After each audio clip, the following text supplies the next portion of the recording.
Et quelqu'un m'avait dit de penser à quelque chose d'agréable.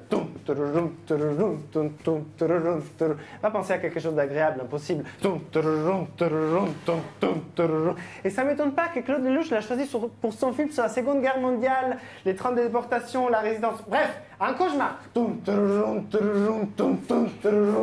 Et tout d'un coup, je commence à écouter la mélodie.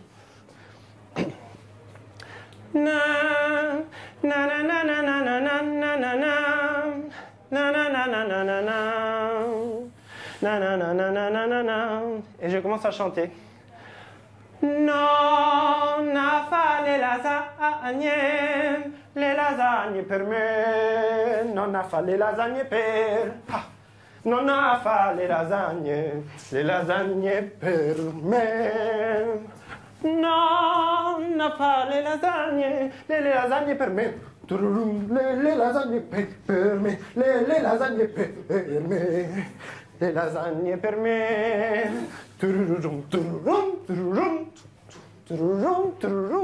Non, n'a pas les lasagnes. Et je fais le spectacle. Voilà, le vrai pesto, si vous voulez goûter, vous avez ici des graissins, les ingrédients. Et je vous remercie de votre attention. Merci beaucoup.